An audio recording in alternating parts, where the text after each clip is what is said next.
নির্বাচনের পক্ষে, বিএনপির অফিসিয়াল স্টেটমেন্ট থেকে যা বুঝি। কিন্তু প্রশ্ন হচ্ছে যে ধরেন গেল বন্যার সময় আমাদের যে অভিজ্ঞতা এই সরকার আসার পরে যে স্থানীয় জনপ্রতিনিধিরা নাই, আওয়ামী লীগের যারা ছিল তারা পালিয়েছেন এবং সেগুলো বাতিল হয়ে যাওয়ার কারণে বিএনপি বা অন্য মতের তারাও ছিল না।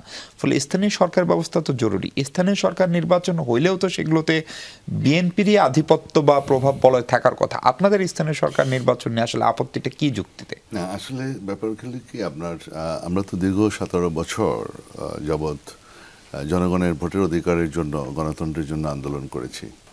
জনগণের ভোটের অধিকার ছিল না এবং আপনার গণতন্ত্র ছিল না। ভোট তো নামমাত্রই সব। আপনার একটা তো দিনের ভোট রাতে সম্পন্ন করেছে, আর একটা ডামি আমি ভোট হয়েছে। 14 সালে তো আমরা ভোটই করি নাই। তো ফলে আমরা একটা শক্তিশালী গণতন্ত্র, যেটা মুক্তিযুদ্ধের চেতনাটা কি? গণতন্ত্র, সামাজিক ন্যায় বিচার, সাম্য, মানবাধিকার, কিছুই তো ছিল না।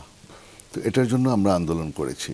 তো সে আন্দোলন করার ফলে একটা পর্যায়ে জুলাই আগস্টে এই গণঅভ্যুত্থানের মধ্য দিয়ে পতিত সরকারের পতন হয়েছে। এখন কিন্তু আপনার বর্তমানে যে 5 মাস গেল এই সরকারের যে অবস্থা, আমরা একটু শঙ্কিত যে আপনার একদিকে পতিত সরকার, প্রতিবেশী রাষ্ট্র, এখানে একটু টানাপোড়েন আছে, এসব কিছু মিলে যে একটা পরিস্থিতির সৃষ্টি, যে কোনো সময় কোন দিকে কোন পরিস্থিতির সৃষ্টি হয়, বিভিন্ন রকমের ষড়যন্ত্র চলছে, বিভিন্ন রকমের স্যাবোটাইজ করতেছে। এখন এই গভর্নমেন্টও কিন্তু আপনার যে প্রশাসনটা যেভাবে ঢেলে সাজানো কথা ছিল আপনার জুলাই আগস্টের আন্দোলনের পরে, বা আমাদের ডক্টর ইউনূস স্যার অত্যন্ত আমাদের গ্রহণযোগ্য ব্যক্তি, আমাদের সম্মানিত ব্যক্তি, আমাদের অহংকার, ওনার যা ক্যাবিনেটে আছেন তারা যে খুব সফলভাবে কাজ করছেন, এটা কিন্তু আমাদের মনে হচ্ছে না। আমরা এখানে খুব শঙ্কিত। আমরা তো সহযোগিতা করতে চাই, এখনও আমরা সহযোগিতা করব, কিন্তু এখানে আমরা একটু ভীত সন্ত্রস্ত, একটু অরিট যে এরা কতটুকু মানে সমস্যা সৃষ্টি হয় কিনা।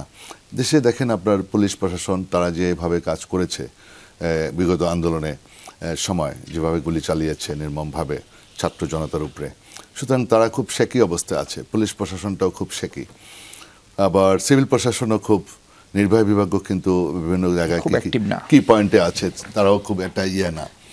এমতো অবস্থায় আপনার যে স্থানীয় নির্বাচনে যাবেন বা ডাকসু নির্বাচন হওয়া উচিত সবসময়, এটা আমি অস্বীকার করব না। ছাত্রদের এটা ভিন্ন ব্যাপার, ইনস্টিটিউশনাল ব্যাপার।